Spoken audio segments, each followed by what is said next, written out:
Programme number 48 O Rajagopal 2024 November 10 അഥവാ November 9-ാം തീയതി ശനിയാഴ്ച കഴിഞ്ഞാൽ 10-ാം തീയതി ഞായറാഴ്ച എന്നൊരു ദിവസമുണ്ടത്രേ. അന്ന് 10 മണിക്ക് നാവാമുകുന്ദ ഹൈസ്കൂളിൽ ജീവനോടെ ഹാജരായിരിക്കണം. കഴിഞ്ഞ വർഷം ഏതോ കാര്യത്തിന് നിറമരുതൂരിൽ പോയത് കാരണം ഞാൻ 1.5 മണിക്കൂർ വൈകിയാണ് എത്തിയതത്രേ. ഈ പ്രാവശ്യം അങ്ങനെ സംഭവിക്കരുത്. 1964 SSLC ബാച്ച് ആയവരുടെ 2ാം ഗെറ്റ് ടുഗദർ അന്നാണത്രേ. ശരിക്കും മൂക്കത്ത് വിരൽ വയ്ക്കേണ്ട അത്ഭുതം തന്നെ. 70-ാം വർഷത്തിലും ഈ സഹപാഠികൾ ഒന്നിച്ച് കാണുക, സന്തോഷിക്കുക ശരിക്കും അത്ഭുതം തന്നെ. ഗിന്നസ് ബുക്കിൽ വരാൻ തികച്ചും അർഹമായ ഒരു കൂടിച്ചേരൽ. മലയാള പത്രങ്ങൾ അതിനർഹമായ കവറേജ് നൽകുകയും ചെയ്തുവെന്ന് എത്ര നല്ല കാര്യം. അങ്ങനെ കൽപ്പന പോലെ നവംബർ 10-ാം തീയതി രാവിലെ 9:30 തന്നെ ഞാൻ സ്കൂളിലെത്തി. ഏതാണ്ട് എല്ലാവരും എത്തിയിരിക്കുന്നു. 1000 സൂര്യനുകൾ ഒന്നിച്ചുദിച്ച പോലെ ചുറ്റും പുഞ്ചിരിക്കുന്ന മുഖങ്ങൾ. ജയദേവൻ്റെ നേതൃത്വത്തിൽ ഡോക്ടർ PM ജയരാജ്, പൂനെയിൽ നിന്ന് സോമൻ, ഡോക്ടർ ഇന്ദിര, PM ഉമാദേവി തുടങ്ങിയ എല്ലാവരും ഉണ്ടായിരുന്നു. അത്യന്തം ഉത്സവച്ഛായ കലർന്ന ആ അന്തരീക്ഷത്തിൽ നിന്ന് പെട്ടെന്ന് ഏതായാലും രക്ഷപ്പെടാനാവില്ല. മാത്രമല്ല, പരിപാടികൾ തുടങ്ങിയപ്പോഴാണ് അറിയുന്നത് ഈ എളിയവനായി ഞാൻ ഉദ്ഘാടകൻ കൂടിയാണത്രേ. പോരെ പൂരം. വർഷങ്ങൾക്ക് മുമ്പ് ഞാനും കോഴിക്കോട് ജില്ലയിലെ പരപ്പനങ്ങാടി എന്ന കടലോ ഗ്രാമത്തിലെ ഹൈസ്കൂളിൽ ഇതേ വർഷം SSLC വിദ്യാർത്ഥിയായിരുന്നല്ലോ. 1-2 മിനിറ്റ് എന്തെങ്കിലും ഒരു സോപ്പിടൽ സംഭാഷണം നടത്തി രക്ഷപ്പെടാമെന്ന എൻ്റെ മോഹം തീരെ തരായില്ല എന്ന് പറഞ്ഞാൽ മതിയല്ലോ. ഉദ്ഘാടന പ്രസംഗത്തിനായി എന്നെ ക്ഷണിച്ചപ്പോൾ ഞാൻ സദസ്സിലേക്ക് ഒന്ന് നോക്കി. 70-നും 80-നും ഇടയ്ക്ക് വയസ്സുണ്ടായിരുന്ന അവർ മിക്കവരും നോവലിസ്റ്റ് റൂബിൻ്റെ ഭാഷയിൽ അതീവ സുന്ദരികളും സുന്ദരന്മാരുമായി കാണപ്പെട്ടു. ഒന്നാമത്, അവരിൽ മിക്കവരും സമൂഹത്തിലെ അത്യുന്നത പദവിയിൽ ഇരിക്കുന്നവരും അതീവ സമ്പന്നരുമായിരുന്നു. തീരെ അലമ്പില്ലാത്ത ജീവിതം നയിക്കുന്നവരും. ദരിദ്രനായ ഒരുവൻ യൂസഫ് അലിയുടെ ലുലു മാളിലേക്ക് ചെന്ന പോലെ അന്തം വെട്ടിരിക്കെ പെട്ടെന്ന് എനിക്കെൻ്റെ സഹപാഠി KT തറുവായിയെ മനസ്സിൽ ഓർമ്മ വന്നു. അസാധാരണ പ്രതിഭാസമ്പന്നനായിരുന്ന തറുവായി പയ്യോടിക്കടുത്ത് പൊയിൽക്കാവ് എന്ന പ്രശസ്ത മുസ്ലിം കുടുംബത്തിലെ അംഗമായിരുന്നു. കാണാൻ തീരെ കറുത്തിട്ടായിരുന്നുവെങ്കിലും എപ്പോഴും മനോഹരമായി വസ്ത്രം ധരിച്ച് സുന്ദരക്കുട്ടനായി മാത്രമേ തറുവായിയെ കാണാമായിരുന്നുള്ളൂ. അസാധാരണ ബുദ്ധിശക്തിയും ഓർമ്മശക്തിയും സർഗശക്തിയും കൊണ്ട് അനുഗ്രഹീതനായിരുന്ന തറുവായി എൻ്റെ ഹോസ്റ്റൽ റൂമിൽ മാത്സ് B ക്ലാസ്സിലെ ചക്രപാണി എന്ന ഒരു ഗായകനെ കാണാൻ ഇടയ്ക്കൊക്കെ വരാറുണ്ടായിരുന്നു. തറുവായും മാത്സ് BSc തന്നെ ആയിരുന്നതിനാൽ ചില വൈകുന്നേരങ്ങളിൽ ഞങ്ങളുടെ കൂടെ വരുമായിരുന്നു. അവൻ വന്നാൽ ആ പ്രദേശത്തിനാകെ ഒരു പുതുജീവൻ വന്ന പോലെയായിരുന്നു. അടുത്ത മുറികളിലെ എല്ലാ സ്റ്റുഡൻസിനെ കൊണ്ടും അവിടെ ആകെ നിറയും. അയാളുടെ ഓരോ പ്രകടനങ്ങളും അനുകരണങ്ങളും ഇപ്പോഴും എൻ്റെ ഓർമ്മയുടെ ഓളപ്പാളികളിൽ ഒടിമങ്ങാതെ നിൽക്കുന്നു. അതിൽ ഒരു രംഗമിത. അന്ന് ഞാനും ചക്രപാണിയും കൂടി കോഴിക്കോട്ടെ ക്രൗൺ തിയേറ്ററിൽ അന്നത്തെ പ്രശസ്ത ചിത്രമായ ശാന്താറാമിൻ്റെ സ്ത്രീ എന്ന പടം കണ്ട് റൂമിലെത്തിയതേ ഉണ്ടായിരുന്നുള്ളൂ. ആ പടത്തിൻ്റെ ഹാങ് ഓവർ ചക്രപാണിയെ വിട്ടുപിരിഞ്ഞതേ ഉണ്ടായിരുന്നില്ല. അവൻ ആ സിനിമയിൽ ഓരോ ഗാനങ്ങളും ആരാധനയോടെ പാടിക്കൊണ്ടേയിരുന്നു. അതിലെ ആദാ ഹൈ ചന്തുമാരാത്ത് ഹായി മിൽനെ ജായി തേരി മേരി ബാത്ത് ഹായി മുലാഖാത്ത് ഹായി ആദാ ഹൈ ചന്തുമാ ആദാ ഹൈ ചന്തുമാ. ആ ഗാനത്തിൻ്റെ ആന്തോളനം തറുവായിക്കും ക്ഷപിടിച്ചതായി തോന്നി. ഒരു 4-5 മിനിറ്റ് കഴിഞ്ഞില്ല, അതാ വരുന്നു തറുവായിയുടെ മലയാള തർജ്ജമ. എന്തോരു ചന്തമാ വെണ്ണിലാവേ കരിമുകിലിൽ നിന്നെയൊന്നു വന്നു കാണാൻ എന്തോരു ചന്തമാ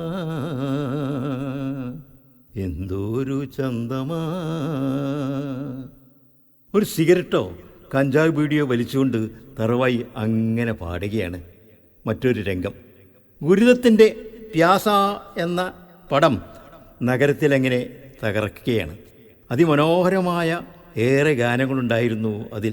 വിശേഷിച്ച് ജവാനിയായ മസ്ത് മസ്ത് ദിൽ കി എന്ന അത്യന്തം സുന്ദരമായ ഗാനം അതെല്ലാവരുടെ ചുണ്ടിലും ഉണ്ടായിരുന്നു. ചക്രവാണി അത് നന്നായി പാടുമായിരുന്നു. ചക്രവാണി ഒരിക്കൽ പാടി തീർന്നില്ല. വളരെ ചുരുങ്ങിയ സമയത്തിനകം തറുവായി ആ ഗാനം മുഴുവൻ ട്രാൻസ്ലേറ്റ് ചെയ്ത് മലയാളത്തിലാക്കി ഒരു സിഗരറ്റും പുകച്ച് ചൊല്ലാൻ തുടങ്ങി. മാത്രമല്ല, അടുത്ത ആഴ്ചയിലെ ഒരു ഹോസ്റ്റൽ ദിന പരിപാടിയിൽ എന്നോടത് പാടാനും പറഞ്ഞു. വളരെ ഭയഭക്തിയോടെ ഞാൻ ആ ഗാനം എഴുതിയെടുത്ത് പഠിച്ചു.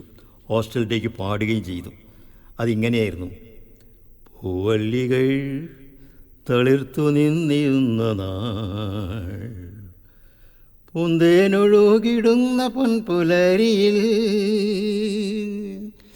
എന്നോമലാളെ നിന്നെയോർത്തിടുന്ന നാൾ, കിന്നാരം ചൊല്ലുവാൻ നീ വന്നതോർക്കുമോ, എന്നോമലേ വന്നിടുകിൽ, എന്നോമലേ വന്നിടുകിൽ, നിമന്തമായി പാടിടുകിൽ, ഞാനേറ്റു പാടുമോമലേ,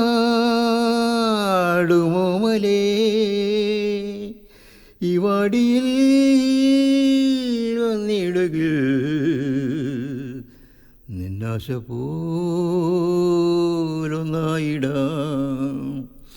പൂവല്ലികൾ തളിർത്തു നിന്നിടുന്ന നാൾ, പൂന്തേനൊഴുകിടുന്ന പൊൻപുലരിയിൽ, എന്നോമലാളെ നിന്നെയോർത്തിടുന്ന നാൾ, കിനാരം ചൊല്ലുവാൻ നീ വന്നതോർക്കുമോ, എന്നോമലേ വന്നിടുകിൽ, എന്നോമലേ വന്നിടുകിൽ. ഞാൻ പാട്ടുപാടി തീർന്നില്ല. എൻ്റെ ക്ലാസ്മേറ്റ്സിൻ്റെ കൂക്കുവിളികൾ തുടങ്ങി. ഇത് ഒറിജിനൽ ട്യൂണല്ല, ഹിന്ദിയിൽ നിന്ന് കട്ടതാണ് എന്ന് പറഞ്ഞ് ഒച്ചത്തിൽ കൂക്കോട് കൂക്ക്. തലശ്ശേരി കണ്ണൂർ ഭാഗത്തു നിന്ന് വന്ന കുട്ടികൾക്കൊക്കെ ഹിന്ദി സംഗീതത്തിൽ നല്ല അവഗാഹമുണ്ടായിരുന്നു. ഞാൻ ഓടി റൂമിൽ പോയി കയറി വാതിലടച്ചു. പ്രൊഫസർ പണിക്കർ മാത്രം മൈക്കിനടുത്ത് ഇങ്ങനെ പറഞ്ഞു: നാം രാജഗോപാലിൻ്റെ ഒരു നല്ലൊരു ഗാനം കേട്ടുവല്ലോ, അത് ഏത് ട്യൂണായാലും നമുക്കെന്താ, പാട്ട് നന്നായാൽ പോരെ. ആഞ്ഞിലികൾ ഏറെ വട്ടം പൂക്കുകയും പാലങ്ങൾക്കടിയിലൂടെ ഏറെ വെള്ളം ഒഴുകിപ്പോവുകയും ചെയ്തു. വിധി എന്നെ ഏതോ ഒരു ഗ്രാമത്തിലെ ഒരു സ്കൂൾ വാദ്യാരാക്കി. തറുവായി ആകട്ടെ പല കടമ്പകളും കടന്ന് അവസാനം കോഴിക്കോട് ഓൾ ഇന്ത്യ റേഡിയോയിൽ പ്രൊഡ്യൂസറായി. കൂട്ടത്തിൽ അവൻ്റെ പേരും ഒന്ന് മാറ്റി. ഇപ്പോഴവൻ്റെ പേര് ഖാൻ കാവിൽ എന്നാണത്രേ. ഞാൻ പരുതൂർ ഹൈസ്കൂളിൽ, അത് പാലക്കാട് ജില്ലയിലാണ്, ഹെഡ് മാസ്റ്ററായിരുന്ന കാലത്ത് ഏതോ ഒരു കോൺഫറൻസ് കഴിഞ്ഞ് ഒറ്റപ്പാലത്തെ ലക്ഷ്മി ഹോട്ടലിൻ്റെ മുന്നിൽ ബസ് കാത്തു നിൽക്കുമ്പോഴാണ് എൻ്റെ പഴയ സഹപാഠി രാജേന്ദ്രൻ കാറുമായി മുന്നിലെത്തിയത്.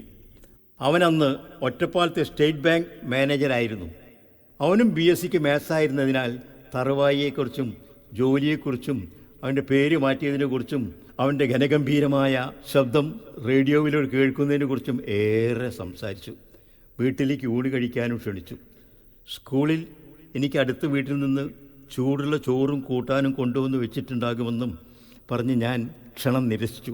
പക്ഷേ രാജേന്ദ്രൻ സമ്മതിച്ചില്ല. അവൻ നിർബന്ധിച്ചെന്നെ കാറിൽ കയറ്റി വീട്ടിലേക്ക് കൊണ്ടുപോയി. കൂടെ ഒരന്യനെ കൂടി കണ്ടപ്പോൾ രാജേന്ദ്രൻ്റെ ഭാര്യ എന്തോ ഭയപ്പാടോടെ അകത്തേക്ക് പോയി. പക്ഷെ കുറച്ചു നേരം കഴിഞ്ഞ് ഞാൻ രാജേന്ദ്രൻ്റെ കൂടെ ഊണ് കഴിക്കുന്നില്ലെന്നും കല്യാണ മദ്യപാന സദസ്സിൽ കൂടുന്നില്ലെന്നും കണ്ടപ്പോൾ അവൾ സന്തോഷവതിയായി. കുറച്ചു നേരത്തെങ്കിലും വീട് കൾഷാപ്പായി മാറില്ലല്ലോ എന്ന സന്തോഷമായിരിക്കാം. കുറച്ച് ദിവസം കഴിഞ്ഞപ്പോൾ അതാ വരുന്നു രാജേന്ദ്രൻ്റെ ഒരു ഫോൺ കോൾ. നമ്മുടെ ഗാൻഖാവിൽ ആഫ്രിക്കൻ പര്യടനം കഴിഞ്ഞ് എത്തിയിട്ടുണ്ട്. കോഴിക്കോട് കടപ്പുറത്ത് നമുക്കൊന്ന് കൂടണമെന്ന് പറഞ്ഞിട്ടുണ്ട്. രാജഗോപാൽ തീർച്ചയായിട്ടും വരണം. അതനുസരിച്ച് ഞാൻ ചെന്നു. ആഹ്ലാദമെങ്കിലും തീരെ അറയ്ക്കുന്ന ഒരു അന്തരീക്ഷമായിരുന്നു അവിടം.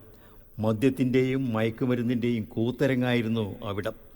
ഞാൻ തറുവായിയെ കണ്ടു, കെട്ടിപ്പിടിച്ചു.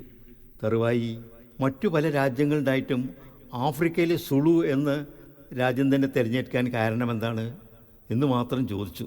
തറുവായി പറഞ്ഞു, ആഫ്രിക്കയിലാണടാ പച്ചയായ ജീവിതമുള്ളത്. അത് യൂറോപ്പിലും അമേരിക്കയിലും കിട്ടില്ല. പണ്ട് എസ് കെ പൊറ്റക്കാട് തൻ്റെ ആദ്യ യാത്ര ആഫ്രിക്കയിലേക്കായിരുന്നുവല്ലോ. അന്ന് കുട്ടികൃഷ്ണമാരാരും പലരും ഈ ചോദ്യം ചോദിച്ചിരുന്നു എന്നും കൂട്ടിച്ചേർത്തു.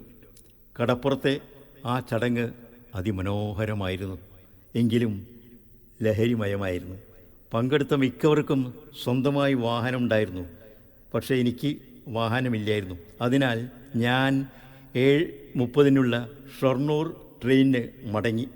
ഞാൻ മടങ്ങുമ്പോൾ ഖാൻകാവിൽ പല ഭാഷകളടങ്ങിയ ഒരു ആഫ്രിക്കൻ കവിത ചൊല്ലുകയായിരുന്നു. കവിത നന്നായിരുന്നു എന്ന് ഞാൻ പറയുന്നില്ല, പക്ഷേ അതിൻ്റെ അവതരണവും പാരായണവും അതിഗംഭീരമായിരുന്നു. അതിഗംഭീരം എന്ന് പറഞ്ഞാൽ അതിഗംഭീരം. എൻ്റെ ഓർമ്മയിൽ നിന്ന് ഞാൻ ആ കവിത ഒന്ന് ചൊല്ലി നോക്കട്ടെ. Once I had a fancy to see a foreign land. I sailed in a boat in a very good mood to see the Zulu land. A Negro sat beside me in a cool and easy way. When I paused my love to him, this is what he said. Ichiku macha, icha pucha, chinangu macha cholo. Chuku chuku cholo, chinangu cholo, iya iya ho. ബാക്കിയൊന്നും എനിക്ക് ഓർമ്മയില്ല, ക്ഷമിച്ചാലും. മഹാകവി കക്കാട് പറഞ്ഞ പോലെ കാലം ഇനിയും വരും. വിഷു വരും, ഓണം വരും, തിരുവാതിരയും വരും. പക്ഷെ ആരാലും ശ്രദ്ധിക്കപ്പെടാതെ മരിച്ചുപോയ തറവായി എന്ന ദക്ഷിണാശാലി ഇനി നമ്മുടെ കൂടെ വരില്ല. ഒരു ഓർമ്മ കൂടി വരുന്നു. ഒരിക്കൽ ചക്രപാണിയും ഞാനും മറ്റു ചില ചങ്ങാതിമാരും ഞങ്ങളുടെ റൂം നമ്പർ 19 ഒന്നിച്ചിരിക്കെ അതാ വരുന്നു നമ്മുടെ തറുവായി. ചുവന്നു തിളങ്ങുന്ന കണ്ണുകൾ, എന്തോ നിധി കയ്യിലുണ്ട് എന്ന് ഉറപ്പ്. നമുക്കൊന്ന് പുറത്തു പോകാം. തറുവായി.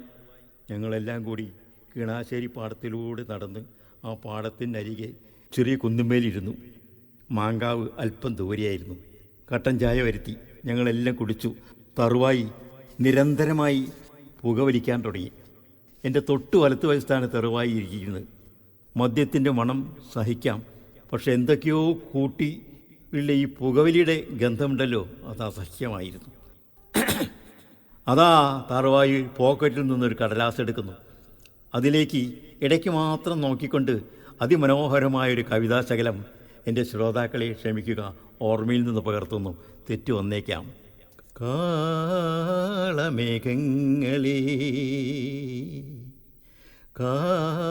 കാളമേഘങ്ങളേ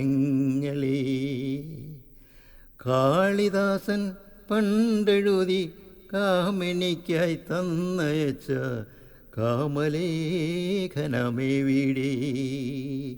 ആ കമനീയ കാവ്യമേവിടെ. കാളമേഘങ്ങളേ കാളമേഘങ്ങളേ കാളിദാസൻ പണ്ടെഴുതി കാമിനിക്കായി തന്നയച്ച കാമലേഖനമേവിടെ. ആ കമനീയ കാവ്യമേവിടെ. ആകാശവീതികൾ തോറും ആരെയാരെ തേടി നടന്നു. ചക്രവാള സീമകൾ തോറും എന്തിനിങ്ങനോടി നടന്നു. ചക്രവാള സീമകൾ തോറും എന്തിനിങ്ങനൊഴുകി നടന്നു. കാമിനിയെ കാണാഞ്ഞിട്ടു കാവ്യം കളഞ്ഞു പോയിട്ടു. കാമിനിയെ കാണാഞ്ഞിട്ടു കാവ്യം കളഞ്ഞു പോയിട്ടു.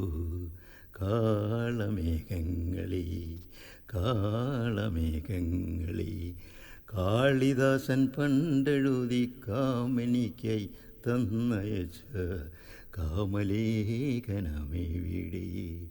ആ കമനീയ കാവ്യമേവിടെ. മയിലാടും കുന്നിൻ മുകളിൽ മാനോടും മലയിൻ മുകളിൽ. മയിലാടും കുന്നിൻ മുകളിൽ മാനോടും മലയിൻ മുകളിൽ. ഒരു മോഹനഗാനം പോലെ എന്തിനിങ്ങനൊഴുകി നടപ്പൂ. ഒരു മോഹനഗാനം പോലെ എന്തിനിങ്ങനൊഴുകി നടപ്പൂ. കാമിനിയെ കാണാഞ്ഞിട്ടു കാവ്യം കളഞ്ഞു പോയിട്ടു. കാമിനിയെ കാണാഞ്ഞിട്ടു കാവ്യം കളഞ്ഞു പോയിട്ടു കാളമേഘങ്ങളെ കാളമേഘങ്ങളെ കാളിദാസൻ പണ്ടെഴുതി കാമിനിക്കായി തന്നയച്ച കാമലേഖനമേ വീടി ആ കമനീയ കാവ്യമേ വീടി. തറുവായി എൻ്റെ സുഹൃത്തെ ദേവഗായക, ആ കാളമേഘങ്ങൾക്കിടയിലൂടെ നിങ്ങളിപ്പോഴും ആ ഘനഗംഭീരമായ ശബ്ദത്തിൽ കവിതകൾ പാടി നടക്കാറുണ്ടോ? സ്വന്തം രാജഗോപാൽ. പ്രിയപ്പെട്ട ജയദേവൻ, നിങ്ങളുടെ നന്മ നിറഞ്ഞ മനസ്സിന് 1000 നന്ദി. നിങ്ങളെൻ്റെ ആരുമല്ല. എൻ്റെ അതീവ തൃഷ്ണാശാലിയായിരുന്ന സ്റ്റുഡൻറ്റ് വിജയഗോപാലിൻ്റെ ജ്യേഷ്ഠനും ഒരിക്കൽ എൻ്റെ പ്രിയങ്കരിയായ സഹപ്രവർത്തകയുമായിരുന്ന ഗീതയുടെ മാമനുമല്ലാതെ വേറെ ആരുമല്ല. നിങ്ങൾക്ക് എന്നോടുള്ള ഏതോ ഒരു മാഡ് അട്രാക്ഷൻ കൊണ്ട് നിങ്ങളെന്നെ വിളിക്കുകയും ഞാനന്ന് വരികയും ചെയ്തിട്ടില്ലായിരുന്നുവെങ്കിൽ എൻ്റെ മനസ്സിൽ കെടാതെ കിടന്നിരുന്ന ഈ കനൽ കഷ്ണങ്ങൾക്ക് ജീവൻ കിട്ടില്ലായിരുന്നു. നിങ്ങൾക്ക് ജയദേവൻ എന്ന പേര് തന്ന നിങ്ങളുടെ രക്ഷിതാക്കൾ ഓർക്കുന്നു, നമിക്കുന്നു. നമ്മുടെ നവാമുകുന്ദ ഹൈസ്കൂൾ അതൊരു കൊച്ചു സ്വർഗ്ഗം തന്നെ ആയിരുന്നുവല്ലോ. എന്തിഷ്ടമാണെനിക്കെന്നോ ഈ സ്കൂൾ, എന്തിഷ്ടമാണെനിക്കെന്നോ.